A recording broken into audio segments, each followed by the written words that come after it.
I was savoring the stillness of the morning, enjoying that rare moment of quiet when the world hasn't quite woken up yet. Steam rose gently from my coffee cup, the soft hum of birds outside barely audible through the double-glazed windows. Then something strange caught my eye, just a flicker in the reflection on the glass.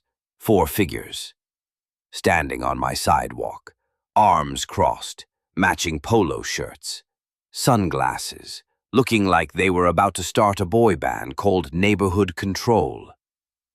Let me tell you something about the Willow Ridge Estates HOA. It's not run by reasonable people. No, it's controlled by a group of retirees and overzealous suburban warriors who think a garden gnome is a federal offense. These people have too much free time and not enough sense. They act like they're running a military compound instead of a sleepy cul-de-sac. Over the years, they'd harassed me over every detail you could imagine. My fence was 2 inches too high. My garage was apparently painted in an unapproved shade of beige. And once I got a warning for the aggressive parking angle of my truck. But what happened that morning, it went beyond absurd. I tilted my head slightly and studied the group from the kitchen. One of them clutched a notebook, like it was the holy grail of violations. Another wore a plastic walkie-talkie around her waist, pretending she was on some high-level security detail. But right in the middle stood the crown jewel of them all, Karen Mayfield. Short, over-processed dyed hair, permanent scowl etched into her face like she gargled vinegar every morning. She stood like she owned the street, like some kind of suburban warlord. Karen wasn't just a member of the HOA, she was its self-appointed queen, president, supreme judge, and if she had her way, executioner. I took a long breath, downed the last sip of my coffee, and walked toward the front door. Before I could even swing it all the way open, Karen opened her mouth like she was delivering a national address. "You are in serious violation of HOA rules," she said, her voice cold and rehearsed, "and we are here to take action." I blinked. Was this a joke? Was I on a hidden camera show? "Against me?" I asked. They didn't flinch, didn't laugh, nothing. That's when it hit me. These lunatics weren't here to talk. They were here to arrest me.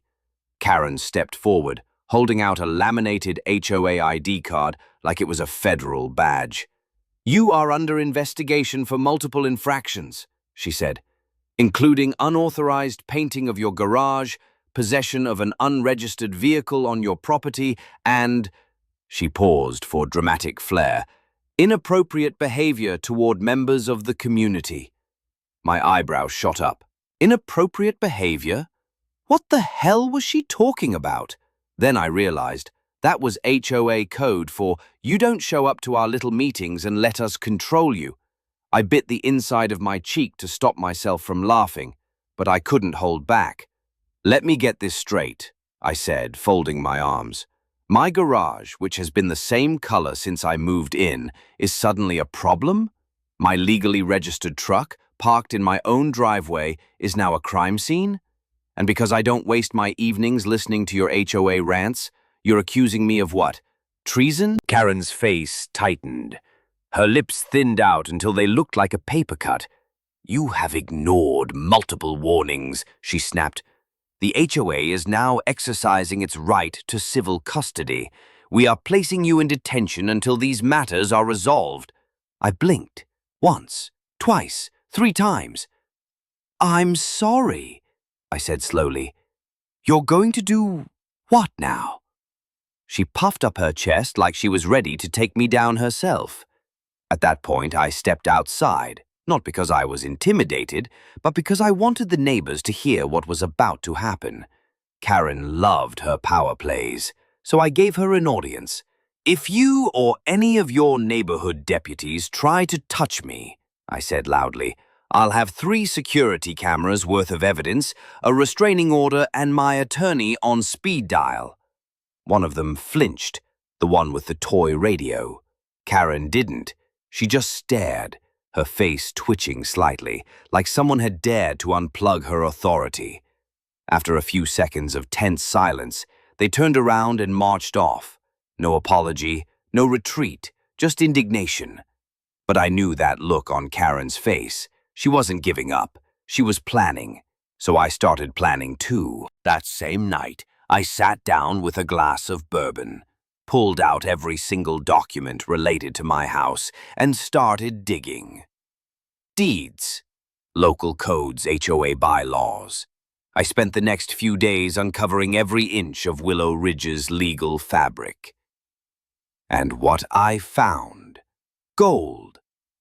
Karen Mayfield herself had at least 3 unapproved changes on her own home: a widened driveway that didn't match the city blueprint, an illegally built gazebo, and oh, the irony, a garage door color that was never approved by the HOA board.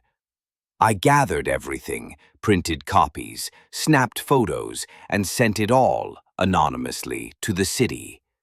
2 weeks later, a city inspector showed up at Karen's door. The scene was glorious. He taped a notice to her garage: violation, unpermitted structural addition. Karen stood frozen in her doorway, no laminated badge, no smug grin, just a pale, stunned silence. The HOA board started to crumble. Turns out she'd violated the same rules she weaponized against everyone else. Members began resigning. Meetings stopped happening. The letters in my mailbox, gone. And Karen? She disappeared from HOA life altogether. No more patrols, no more inspections, no more neighborhood dictatorship. Now, every morning I sip my coffee in peace again. The street is quiet, just how I like it, and sometimes I catch a glimpse of myself in that window's reflection. Calm, free, unbothered, because they picked the wrong guy to mess with. And I made damn sure they'd never forget it.